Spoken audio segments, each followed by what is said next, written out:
नमस्कार। जैसा कि कल हमने वीडियो पार्ट 1 संख्याओं का बताए थे और आज हम वही संख्याओं का पार्ट 2 बनाने जा रहे हैं। और आज हम भाज्य संख्या और अभाज्य संख्या को बढ़िया तरीके से सीखेंगे और प्राकृतिक संख्या से लेकर के भाज्य अभाज्य संख्या तक का जो कुछ क्वेश्चन होगा हम आज उसको करने वाले हैं। तो चलिए समय को ना विलंब करते हुए हम डायरेक्ट क्वेश्चन पे आते हैं। तो आज हम आपको बता रहे हैं कि जैसे सम संख्या में कल एक रह गया था कि सम संख्या का जो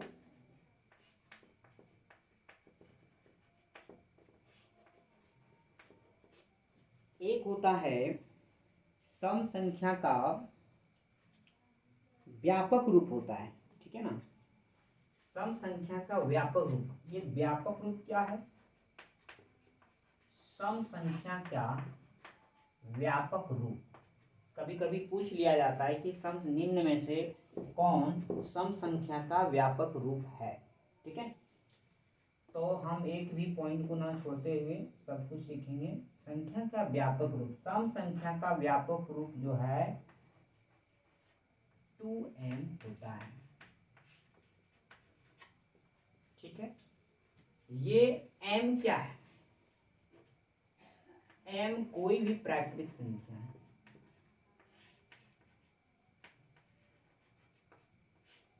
प्राकृतिक संख्या क्या है? 1 ले लो, 2, 3, 4, 5। m का मान कुछ भी ले लो। मान लेते हैं कि m का मान हमने 1 लिया, तो 2m बराबर क्या होगा जी? 2 गुना 1 बराबर 2। क्या ये सम संख्या है? बिल्कुल सम संख्या है। अब हम m का मान 2 लेते हैं तो 2m क्या होगा, है ना। एक तो ये है, दूसरा ये है, तो 2m होगा 2 इंटू 2 यानी कि ये 4, ये भी सम संख्या है। यानी m का मान हम प्राकृतिक नेचुरल नंबर को रखने पर हम हमेशा हमेशा इस रूप में जहां है हमेशा हम सम संख्या को ही प्राप्त करेंगे, ठीक है। रही बात विषम संख्या का, तो देखिए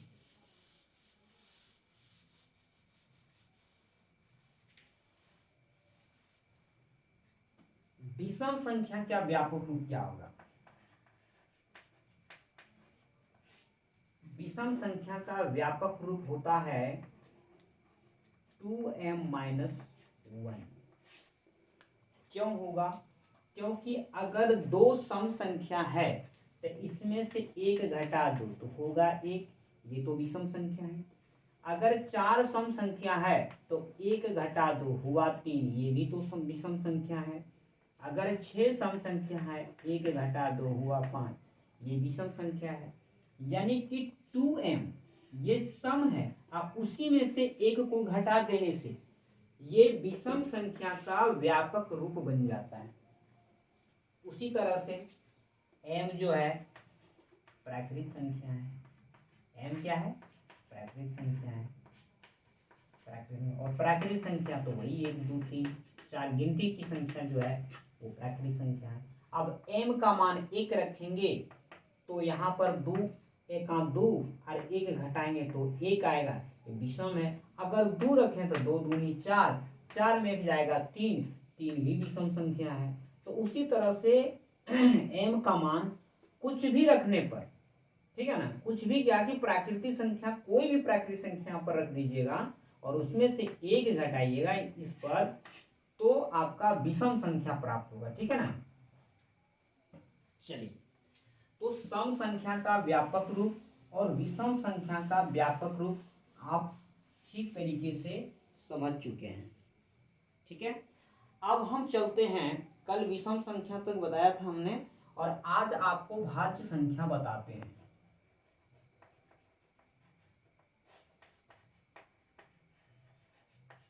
भाज्य संख्या देखिए, ये भाज्य संख्या जो है, भाज्य ये नाम जो है भाज्य, ये प्रचलित है, हर कोई जानता है भाज्य अभाज्य। लेकिन आपको पता है कि भाज्य संख्या का कई नाम है। जैसे इसको हम भाज्य संख्या को यौगिक संख्या भी बोलते हैं। क्या बोलते हैं? भाज्य संख्या को यौगिक संख्या भी बोलते हैं।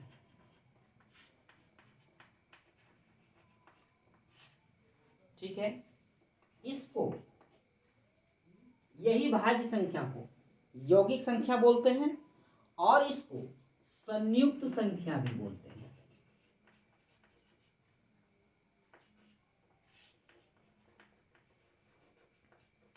इसको संयुक्त संख्या भी बोलते हैं। ठीक है, तो कभी कभी भाज्य संख्या ना दे करके आपसे पूछ लिया जाता है कि निम्न में कौन संयुक्त संख्या है या फिर निम्न में कौन यौगिक संख्या है। यौगिक संख्या की परिभाषा बताएं या फिर संयुक्त संख्या की परिभाषा बताएं। तो कंफ्यूज नहीं होना है, बस आपको नाम याद रखना है कि भाज्य संख्या को ही यौगिक, संयुक्त, यानी कि इसको भाज्य संख्या को ही कहा जाता है। ठीक है, भाज्य संख्या को इंग्लिश में कंपोजिट नंबर कहा जाता है।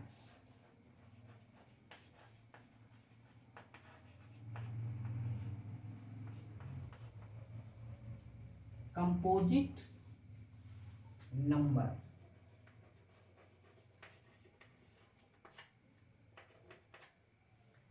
इसको कंपोजिट नंबर कहा जाता है भाज्य संख्या को। ठीक है, चलिए आखिर भाज्य संख्या कहते हैं किसको? अब यहां से देखिए भाज्य संख्या क्या है। ठीक है, तो भाज्य संख्या जो होता है उसका कम से कम 3 गुणनखंड होने चाहिए। सरल भाषा में एक शब्द में याद रखना, 3 गुणनखंड होना चाहिए कम से कम, बस ऐसा याद रखना है। ठीक है,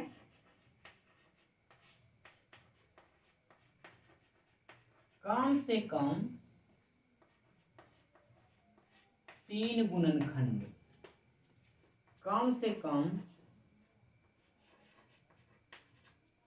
3 गुणनखंड वाला संख्या, कम से कम 3 गुणनखंड वाला संख्या जो होता है,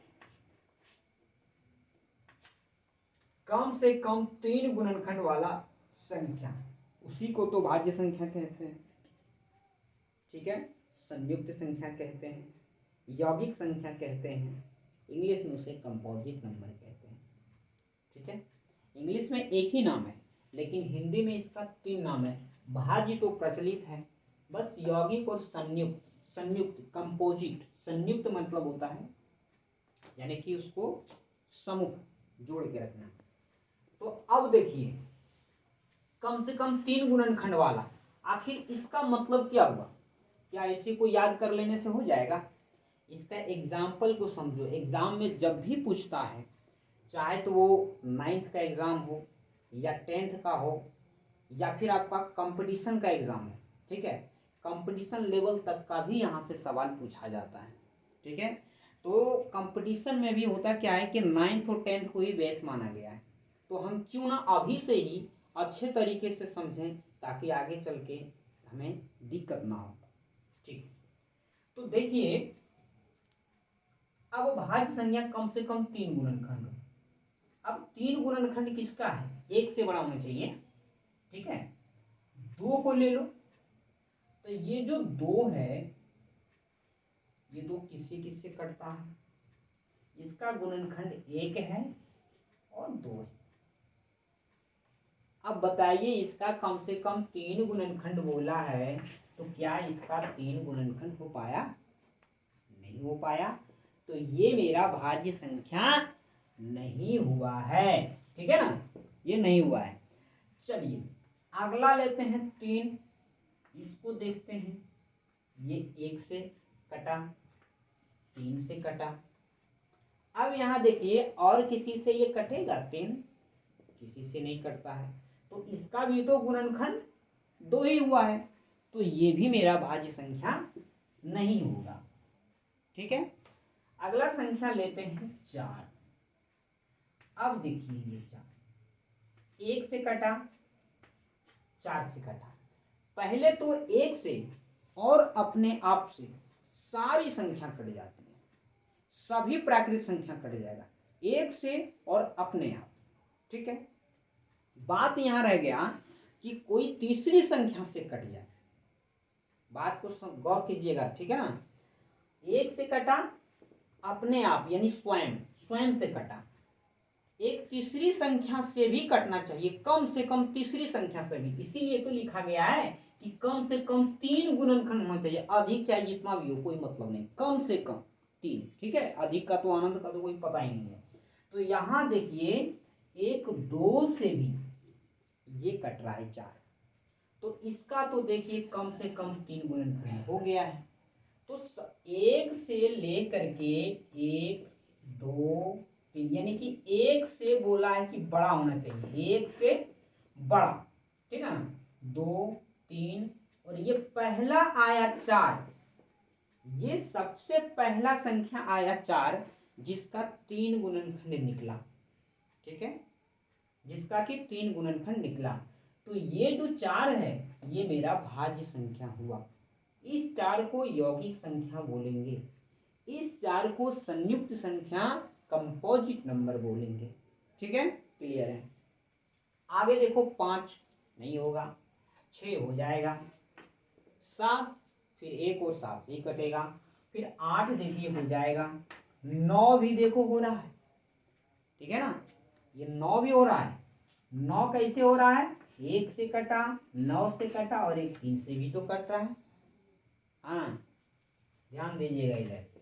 10 भी हो रहा है, 1 से कटा, 10 से कटा, 2 से भी कटा और 5 से भी। इसका देखो 4 गुणनखंड आया है और हमने बोला था कम से कम 3 आना चाहिए, यहाँ तो 4 आया है, ये तो होगा ही। अब देखो 11 देखिए, अब पता कीजिए 1 और 11 से ही कटेगा और बाकी किसी से नहीं कटेगा। ठीक है ना, ये 11 जो मेरा है ये मेरा कंपोजिट नंबर, संयुक्त संख्या यानी कि यौगिक संख्या नहीं है। ठीक है, फिर 12 हो जाएगा, फिर 12 हो जाएगा, 13 नहीं होगा, 14 होगा, 15 होगा, 16 होगा, 17 नहीं होगा। इस तरह से आप समझ सकते हैं कि कंपोजिट नंबर किसको कहते हैं, यानी कि भाज्य संख्या किसे कहते हैं। ठीक है, अच्छा, आपसे सवाल पूछा जाता है कि सबसे छोटी संयुक्त संख्या बताइए, यानी कंपोजिट नंबर बताइए। तो सबसे छोटा कौन होगा, जो सबसे पहले आता हो। तो सबसे पहले हम देख रहे हैं 1 से बड़ी कौन सी संख्या आया, ये 4 आया, तो मेरा आंसर 4 होगा।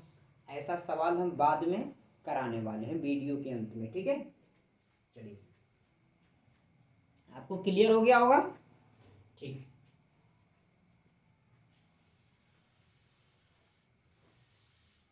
अगर आप इसे कॉपी में नोट करना चाहते हैं तो वीडियो को रोक करके आप इसे कॉपी में नोट कर लें। ठीक है,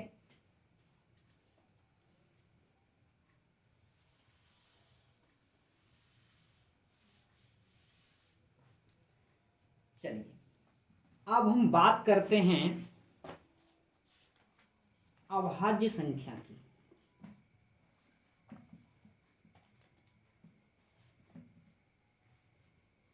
ठीक है, अब हम बात करते हैं अभाज्य संख्या की।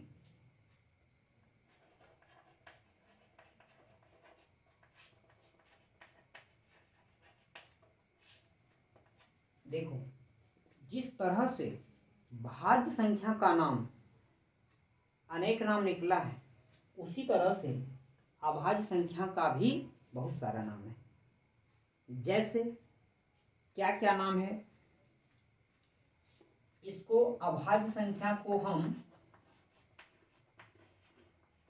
ऋण संख्या भी बोलते हैं। अभाज्य संख्या का हम ऋण संख्या भी बोलते हैं, या इसे प्राथमिक संख्या भी बोलते हैं, या इसे प्राथमिक संख्या भी इसे प्राथमिक संख्या भी कहते हैं। इसका भी 3 नाम है। अभाज्य संख्या जो प्रचलित है, सब जानते हैं अभाज्य संख्या, ऋण संख्या, प्राथमिक संख्या, और इसे इंग्लिश में प्राइम नंबर कहते हैं। Prime number.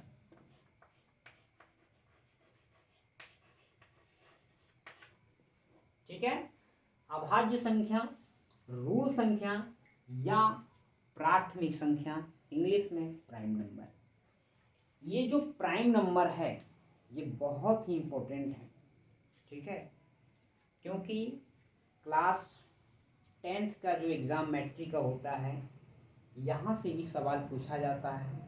मैट्रिक में तो पूछता ही है, आगे कंपटीशन में बहुत सारा सवाल डाल दिया जाता है इससे।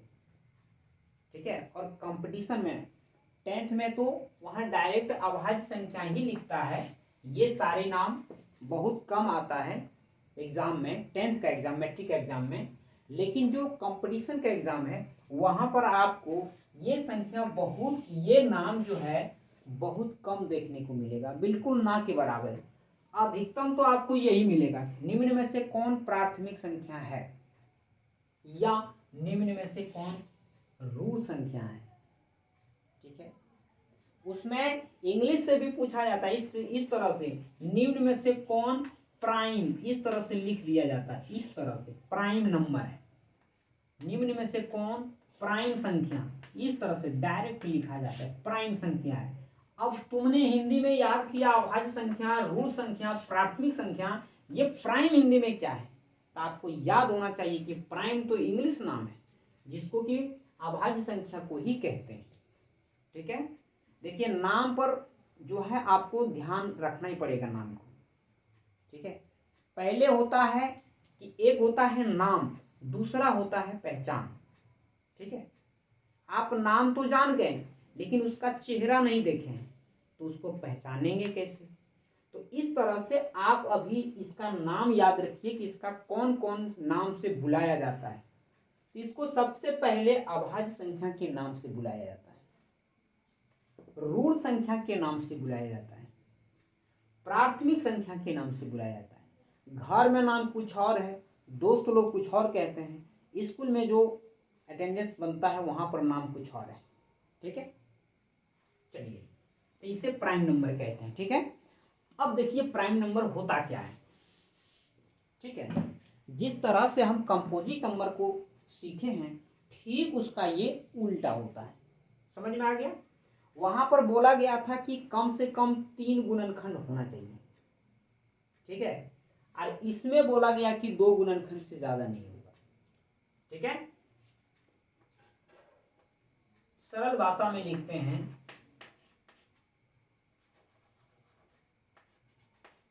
उसमें भी होगा 1 से बड़ी, लेकिन यहां पर आपको क्लियर कर देते हैं, 1 से बड़ी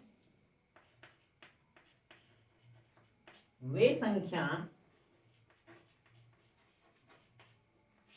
जिसका केवल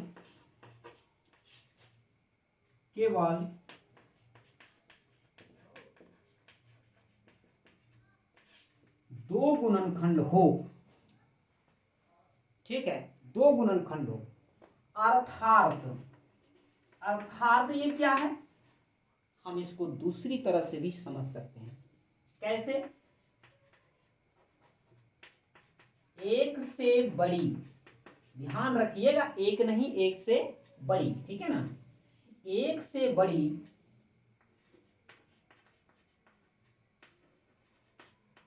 वे संख्या, 1 से बड़ी वे संख्या जो 1 एवं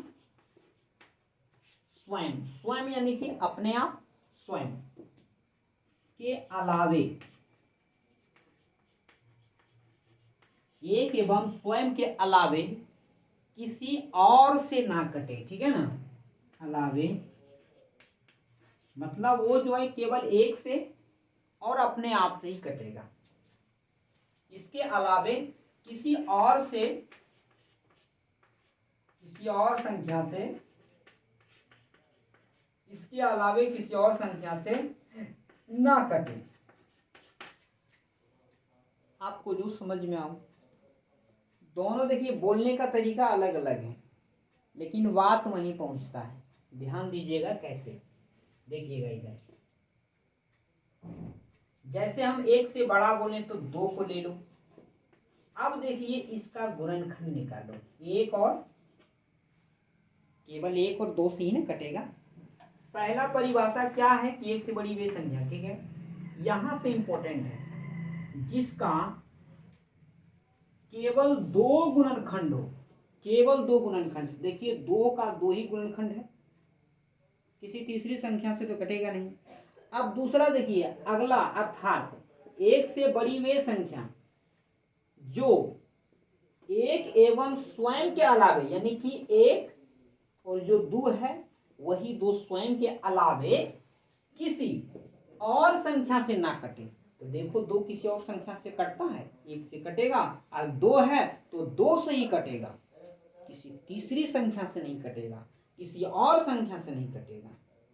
कोई भी और संख्या ले लो, किसी से नहीं कटेगा, ठीक है ना, किसी और से ना कटे या इसके अलावे किसी और तीसरी संख्या से ना कटे। बात देखिए, आप जैसे बोल सकते हैं सब सही है, लेकिन बात यहां पहुंचना चाहिए। यहां बात पहुंच गया छोटी छोटी भाषा में भी, तो आपका आंसर करेक्ट हो जाएगा। बात यहां पहुंचना चाहिए, ठीक है। इसलिए हम कहते हैं परिभाषा याद करने की जरूरत नहीं है, एग्जाम्पल को समझ के परिभाषा आप खुद से बना सकते हैं। मैथमेटिक्स में बहुत सारे फॉर्मूले हैं जिसको याद करते करते हम थक जाते हैं। उस समय तो याद हो जाता है, लेकिन ठीक कुछ दिन के बाद अगर उसको छोड़ दिया जाए तो हम भूल जाते हैं, ठीक है। तो याद रखिए, फॉर्मूला याद करने की जरूरत है, फॉर्मूला बनाने की जरूरत है। आप खुद से फॉर्मूला बनाइए, तब आपके दिमाग में सेट हो जाएगा कि ये फॉर्मूला बना कैसे। आपको याद करने की जरूरत नहीं है, ठीक है। चलिए आगे देखते हैं, 3 लेते हैं। 3 भी देखिए 1 और 3 से कटेगा, वही बात है, कम से कम 2 ही गुणनखंड आया। 4 तो अभी पहले बताया था हमने, बताए थे ना कि 4 का 3 गुणनखंड हो जाता है 1 2 4, तो 4 नहीं होगा, 5 होगा, ठीक है, 6 नहीं 7 होगा, 8 9 नहीं होगा, 10 नहीं 11 होगा, 12 13 होगा, 15 16 17 होगा। इस तरह से आगे चलता जाएगा, यानी कि केवल 2 गुणनखंड, 1 5 1 7 1 11 1 13 1 17। आप यहां देख रहे हैं कि जो एक तो सब में है, अब जो संख्या यहां है वही संख्या यहां है, जो संख्या यहां है वही संख्या। इसका कहने का मतलब हुआ कि एक एवं स्वयं, स्वयं का यानी अपने आप जो है वही, तो 2 है तो 2, 3 है तो 3, 5 है तो 5, 7 है तो 7, 11 तो 11, 13 तो 13, 17 तो 17, किसी और से नहीं कटेगा। 17 को कोई और संख्या से काट के दिखाओ, किसी पहाड़ भी नहीं आता है, ठीक है। तो इस तरह से हम अभाज्य संख्या को भी पहचान गए हैं। इसको बोला जाएगा कि तुम कौन सा संख्या है, 7 है ना, इसको तुम कहेगा अभाज्य संख्या। तब कोई कहेगा नहीं ये ऋण संख्या है, तो कोई तीसरा आदमी बोला कि नहीं ये प्राथमिक संख्या है। चौथा आदमी के पास जाएगा, भाई किसका सही है, चौथा आदमी ने बोला तीनों का सही है। तो चौथा आदमी तो ये भी बोल सकता है कि ये प्राइम नंबर है, सबको मिलके प्राइम नंबर, एक नाम, इसका मतलब है कि ये तीनों सबका सही है, इसका नाम ये है, ठीक है ना। अब इसको पहचान भी गए हो, इसके बारे में जान भी गए हो, और इसका नाम जो है वो तो आप पहले याद कर लिए हैं कि भाई अभाज्य संख्या है, जिसको कि हम ऋण संख्या भी कहते हैं, जिसको कि हम प्राथमिक संख्या भी कहते हैं, और अंग्रेजी नाम उसका, इंग्लिश नेम है प्राइम नंबर। वो तो जान गए नाम, लेकिन उसका पहचान भी देख लिए कि भाई ऐसी है वो, उसका कंडीशन क्या है कि उसका केवल 2 ही गुणनखंड होगा, तीसरा होगा ही नहीं, यानी कि वो 1 से कटेगा और अपने आप से कटेगा, बाकी किसी संख्या से नहीं कटेगा। यही है अभाज्य संख्या, ऋण संख्या, प्राथमिक संख्या, प्राइम नंबर। बार बार बोल रहे हैं, नाम याद रखिएगा, ठीक है। चलिए, तो इसके ऊपर अब हम कुछ क्वेश्चन करने वाले हैं, ठीक है। थोड़ा उस पर आप ध्यान दीजिएगा। हम प्राकृतिक संख्या से चलेंगे क्वेश्चन पे और उसका आंसर आप लोगों को करना है। चलिए, कल हमने बताया था इसके पहले वाले वीडियो में कि प्राकृतिक संख्या, ठीक है ना। तो ध्यान दीजिएगा, क्वेश्चन आता है, ये क्वेश्चन जितना भी कर रहे हैं ये सभी जो है ना, ऑल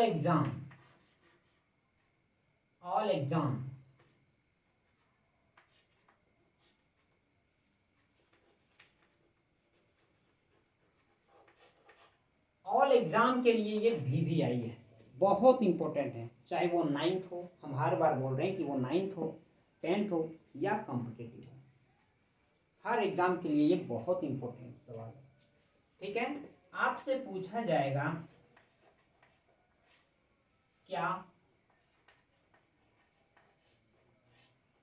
सभी प्राकृतिक संख्या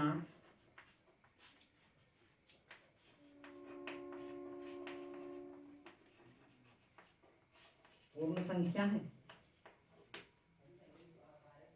मान लिया जाए हमने आंसर को लिख दिया हाँ, और हम अगले क्वेश्चन की ओर बढ़ गए, तो बताइए आप क्या समझे? कुछ नहीं समझे। और जो इसके बारे में जान रहे हैं, समझ रहे हैं, उनको तो लग रहा होगा कि हाँ ये समझ गए, बस अगला क्वेश्चन की ओर चला जाए, समय को विलंब ना करते हुए आगे। लेकिन जो ना समझे वो सोचते होंगे कि वो चाहेंगे कि इसके बारे में हम जाने कि यह हाँ कैसे हुआ, ठीक है। बहुत सारे विद्यार्थी ऐसे भी होते हैं जिसको समझ में नहीं आता, वो पढ़ने के बाद तो नहीं समझ में आता है, तो पहले वो वीडियो देख लीजिए, ठीक है, फिर इसका आंसर देखिए फटाक से मिलेगा। चलिए, हम अभी तो इसका बता रहे हैं कि आखिर ये कैसे होगा। देखिए, क्या सभी प्राकृतिक संख्या, यहां पर ध्यान दीजिएगा, हाँ होगा या नहीं आप खुद से इसका आंसर दीजिएगा, ठीक है ना। सभी प्राकृतिक संख्या, पहले प्राकृतिक संख्या क्या होता है? गिनती होता है, लिखा था ना, गिनती को ही प्राकृतिक संख्या, नेचुरल नंबर बोलते हैं। गिनती को लिखिए 1 2 3 4 5 6 7 8 9 10, इस तरह से आगे चलता जाएगा, ठीक है, इस तरह से आगे चलता जाएगा। तो अब बताइए पूर्ण संख्या बोलिए क्या है? इसमें दो संख्या की बात कर रहे हैं, प्राकृतिक संख्या की बात कर रहा है, पूर्ण संख्या की बात कर रहा है। अब पूर्ण संख्या को लिख लो, यहां पर हम लिख देते हैं प्राकृतिक और यहां पर हम लिखते हैं पूर्ण, ठीक है।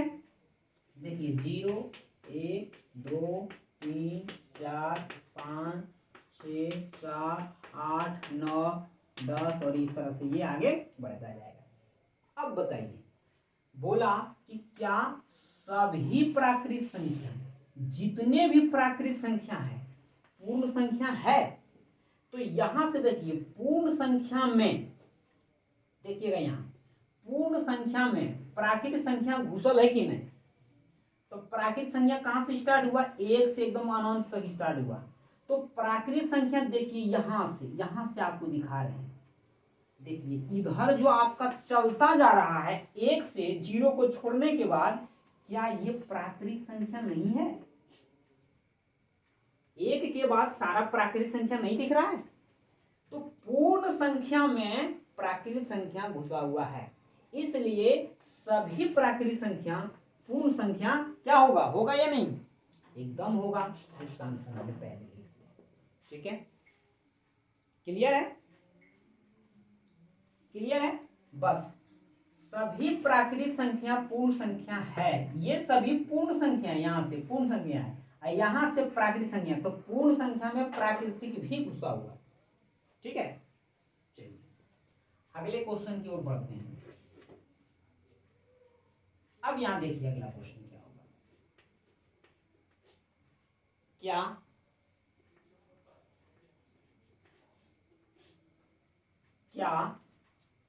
सभी पूर्ण संख्या, क्या सभी पूर्ण संख्या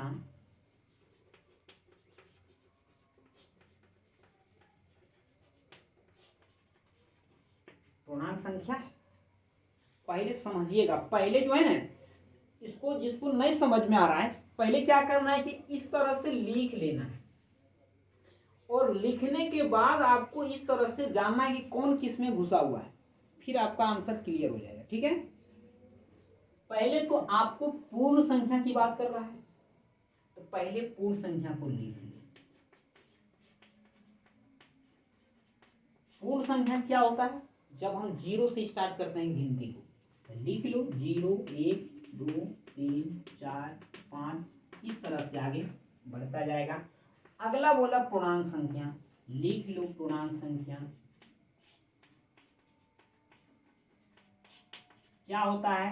पूर्णांक संख्या में माइनस भी रहता है, -2, -1, 0, 1, 2, 3, 4, 5, इस तरह से आगे बढ़ेगा।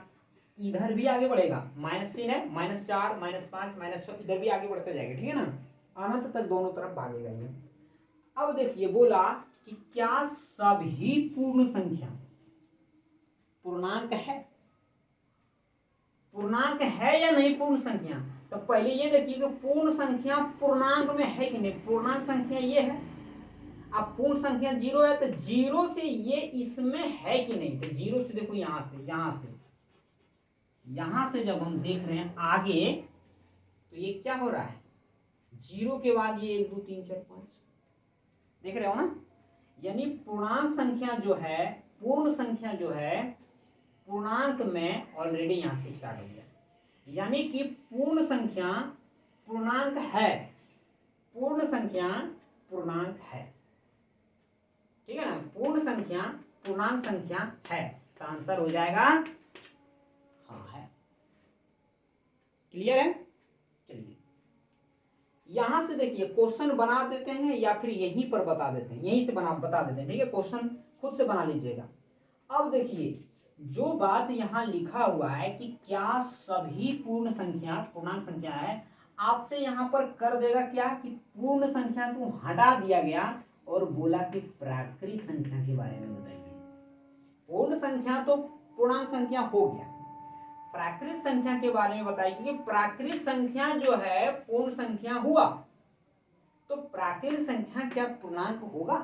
तो देखिए, यहां से जब हम इधर लिए थे, तो ये सारा है पूर्ण संख्या, यहां से जब लेंगे हम इधर तो हो जाएगा पूर्णांक। अब जब हम 0 को छोड़ेंगे और यहां से जब हम लेना स्टार्ट करेंगे, तो यही तो मेरा प्राकृत संख्या बना। यानी कि पूर्णांक संख्या के अंतर्गत पूर्ण संख्या भी है और प्राकृत संख्या भी है। ठीक है, ठीक इसका उल्टा अगर पूछ दिया गया तब, जैसे कि क्या सभी प्राकृत संख्या पूर्ण संख्या है, ऐसा नहीं करके पूर्ण को यहां कर देगा कि क्या सभी पूर्ण संख्या प्राकृत संख्या है। तो देखिए, पूर्ण संख्या यहां पर, क्या सभी पूर्ण संख्या प्राकृत संख्या है, तो पहले पूर्ण संख्या को ही लिखना है ऊपर में। ठीक है, क्या करना है, ऊपर में पहले पूर्ण संख्या को ही लिखना है, ये बात को। अब देखो, ये पूर्ण संख्या इसमें है, यहां से सब है, लेकिन क्या ये 0 है इसमें? 0 तो पूर्ण संख्या है, प्राकृत में है ये नहीं है, तो पूर्ण संख्या प्राकृत हुआ नहीं हुआ।